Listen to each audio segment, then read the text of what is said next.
Good evening everyone.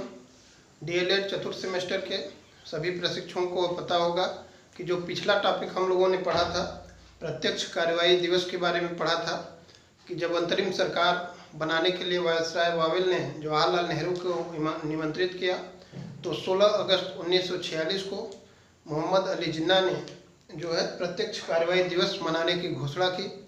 आप देखेंगे इसी के परिणाम स्वरूप देश के कई हिस्सों में सांप्रदायिक दंगे हो गए। उसमें नोआखली का जो दंगा था वो महत्वपूर्ण था। और इसके बाद 2 सितंबर 1946 को हमने बताया था, 2 सितंबर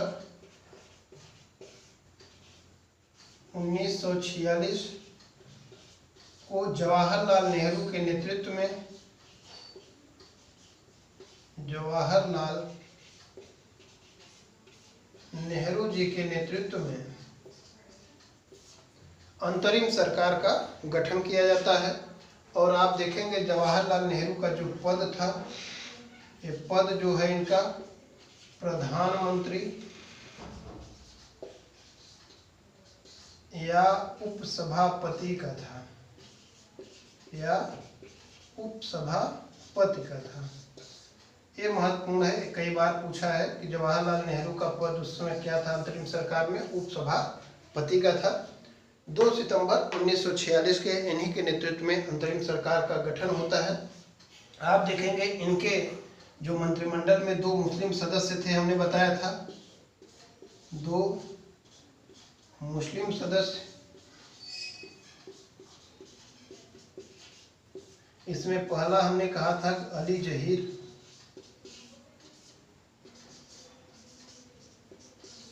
जहीर और दूसरा जो है औड़ा आसफ अली।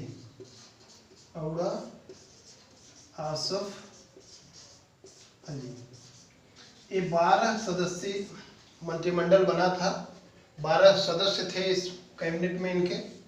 12 सदस्यीय मंत्रिमंडल जो बना, इसमें जो है 2 मुस्लिम सदस्य अली जहीर और औड़ा आसफ अली। और आप देखेंगे जब मोहम्मद अली जिन्ना ने देखा कि अंतरिम सरकार का गठन हो गया, वायसराय ने जिन्ना की बात को नहीं माना। अंततः जो है 14 अक्टूबर 1946 को 14 अक्टूबर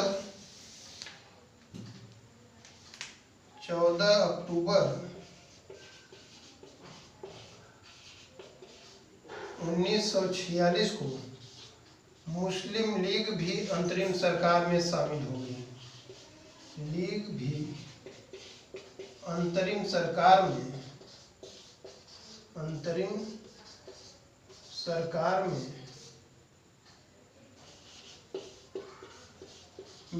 सम्मिलित हो गई।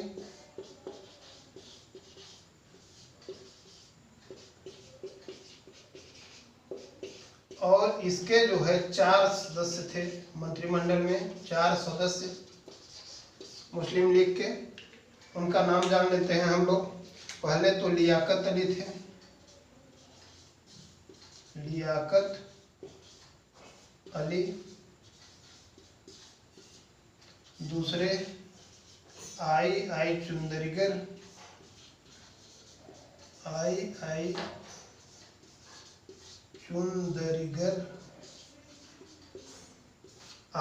चुंदरीगर। तीसरे जो है अब्दुल रब निस्तार, ये तीसरे सदस्य थे। और चौथे सदस्य एक हिंदू सदस्य थे, योगेंद्र नाथ मंडल।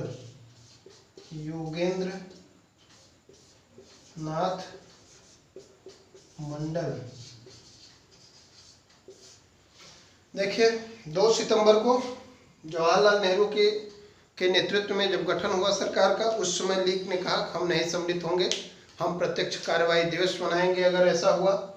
लेकिन मजबूरन जो है जिन्ना की मजबूरी या लीग की मजबूरी कह लीजिए, 14 अक्टूबर 1946 को मुस्लिम लीग अंतरिम सरकार में कहती है ठीक है हम शामिल होंगे।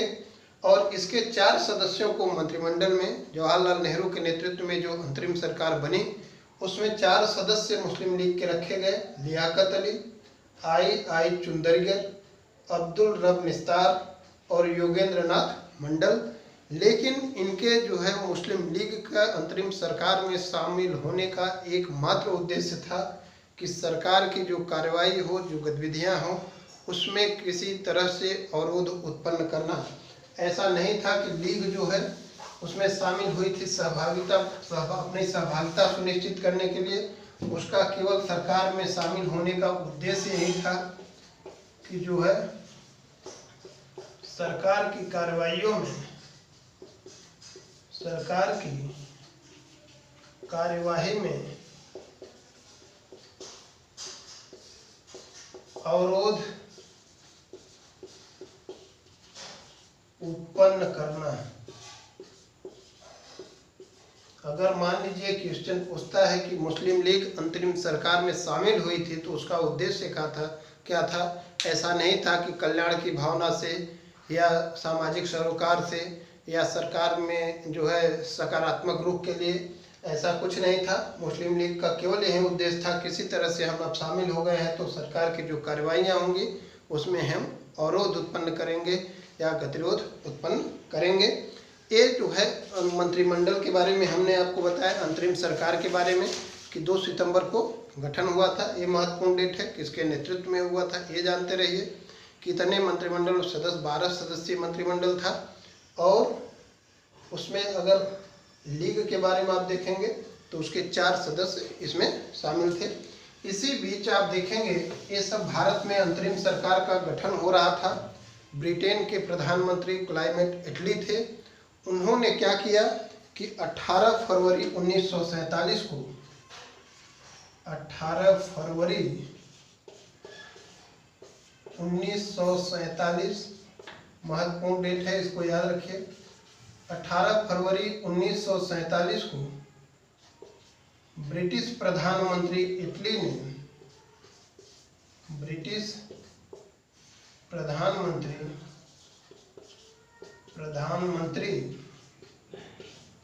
इटली ने हाउस ऑफ कॉमन्स में घोषणा की। हाउस ऑफ कॉमन्स में घोषणा की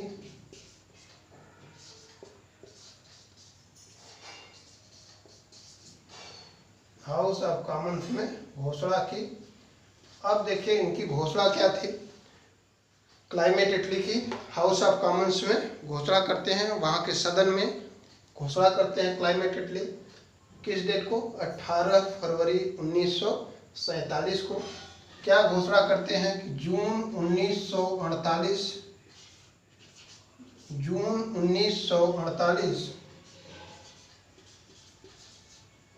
ये भी महत्वपूर्ण डेट है।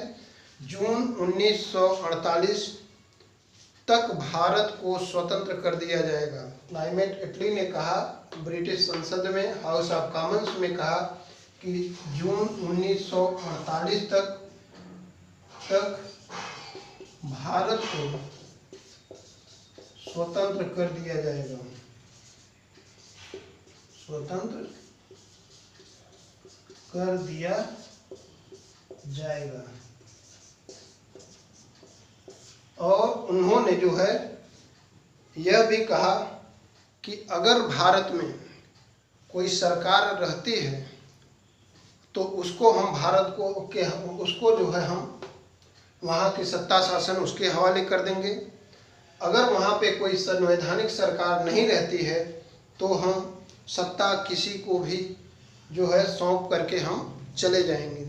ब्रिटिश प्रधानमंत्री की घोषणा 18 फरवरी 1947 को क्या कहा संसद में कि जून 1948 की जो तिथि है इतने तक हम भारत को स्वतंत्र कर देंगे, हम वहाँ से चले जाएंगे। लेकिन वहाँ पे जो है 2 चीज़ें उन्होंने कहा कि अगर भारत में मान लीजिए कोई संवैधानिक सरकार है तो सत्ता हम उसको दे देंगे। पहला यही था कि अगर संवैधानिक सरकार है तो सत्ता जो है संवैधानिक सरकार को सत्ता सौंप देंगे।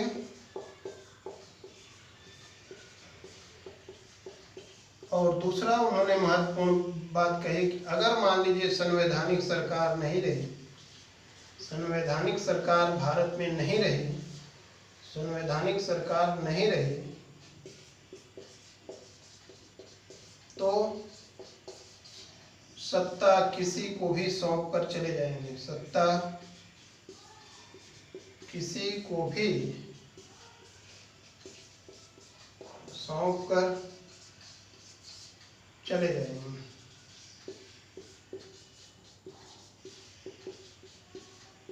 ठीक है।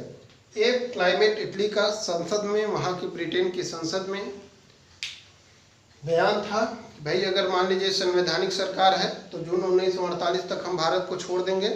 अगर संवैधानिक सरकार है तो कोई बात नहीं, हम उसको सत्ता दे देंगे।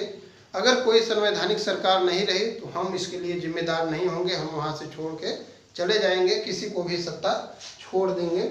अब इसी चीज़ का विरोध आप देखेंगे, इसी पॉइंट का विरोध, दूसरे पॉइंट का विरोध जो है भारत के तत्कालीन वायसराय,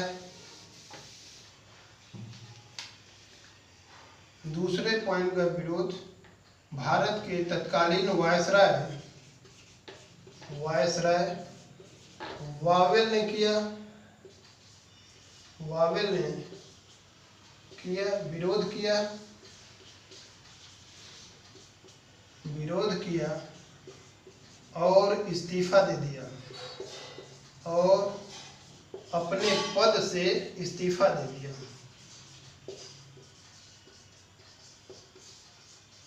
इस्तीफा दे दिया। ठीक है। अब देखिए क्या होता है, वायसराय ने कहा कि ये गलत बात है कि अगर कोई संवैधानिक सरकार नहीं रही तो आप ऐसे चले जाएंगे, और उसका उसने क्लाइमेट इटली के का जो निर्णय था उसका विरोध किसने किया, वायसराय वावेल ने, और अपने पद से इस्तीफा दे दिया।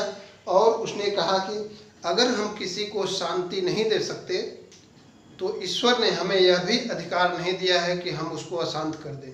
महत्वपूर्ण कोटेशन था वावेल का। उसने क्लाइमेट इटली से कहा कि भाई ठीक है, अगर हम किसी को शांति नहीं दे सकते, आप जो कह रहे हैं कि हम सत्ता किसी को भी दे करके चले जाएंगे, कोई हमारा दायित्व तो नहीं रहेगा, नैतिक दायित्व तो नहीं रहेगा, तो वावेल ने कहा ऐसा नहीं है। अगर हम किसी को शांति नहीं दे सकते तो ईश्वर ने ये अधिकार हमको नहीं दिया है कि हम किसी को अशांत करके चले जाएं। अब देखिए वावेल का इस्तीफा होता है। अगला वायसराय, या कह सकते हैं अंतिम वायसराय, आते हैं Lord Mountbatten. Lord Mountbatten,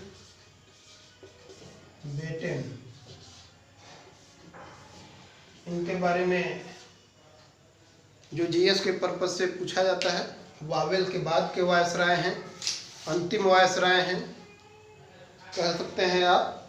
Bharat के जो है अंतिम का कार्यकाल थोड़ा देख लेते हैं कितना था।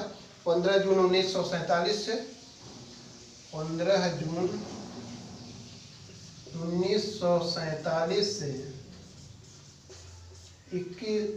15 जून 1947 से 15 अगस्त 1947 से 15 अगस्त 1947 से 21 जून 1948 तक ये जो है इनका कार्यकाल था भारत में। और इनके बारे में थोड़ा सा जीएस के पर्पज से हम लोग जानते हैं कि भारत के जो है अंतिम वायसराय थे। हमने बताया था पहला वायसराय लॉर्ड कैनिंग थे, जब गवर्नर जनरल का हुआ पहला वायसराय लॉर्ड कैनिंग। भारत के अंतिम वायसराय स्वतंत्र भारत के प्रथम गवर्नर जनरल, और मान लीजिए स्वतंत्र भारत के अंतिम गवर्नर जनरल पूछे तो लॉर्ड सी राजगोपालाचारी थे। उसके बाद राष्ट्रपति का पद यहाँ पे जो है बनाया जाता है। अंतिम वायसराय कह सकते हैं, अंतिम वायसराय थे। वायसराय स्वतंत्र भारत के प्रथम गवर्नर जनरल, भारत के प्रथम गवर्नर जनरल थे। एक महत्वपूर्ण क्वेश्चन यहाँ जीएस के उससे पूछते हैं, इसको भी जानते रहिए आप, कि स्वतंत्र भारत का अंतिम गवर्नर जनरल, स्वतंत्र भारत का अंतिम गवर्नर जनरल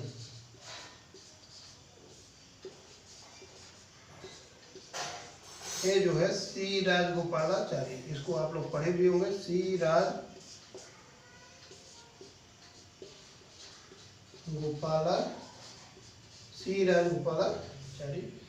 अब देखिए, भारत में इनके आने का उद्देश्य यही था कि भारत में जो है कैसे भारत को स्वतंत्रता मिले, क्या मतलब उसके प्रावधान होने चाहिए, इसलिए इनको यहाँ पर भेजा गया था। मुख्यतः वायसराय के बाद 15 अगस्त 1947 से 21 जून 1948 तक का कार्यकाल। अंतिम वायसराय, प्रथम वायसराय लॉर्ड कैनिंग थे। स्वतंत्र भारत के प्रथम गवर्नर जनरल, स्वतंत्र भारत का अंतिम गवर्नर जनरल सी राजगोपालाचारी। अब इनके बारे में हम लोग अगले जो है टॉपिक में इनके बारे में पढ़ेंगे। अगला जब हम क्लास लेंगे उनमें पढ़ाएंगे। और एक चीज़ और आप लोग ध्यान रखिए, जो इसमें हम पढ़ा रहे हैं उसका महत्वपूर्ण क्वेश्चन आपको अवेलेबल कराया जाएगा। आप लोग घर पे रहें, अपना उसको पढ़ें। मैक्सिमम क्वेश्चन आपको उससे मिलेंगे यूनिट टेस्ट को या कंपटीशन का जो एग्ज़ाम होगा। धन्यवाद।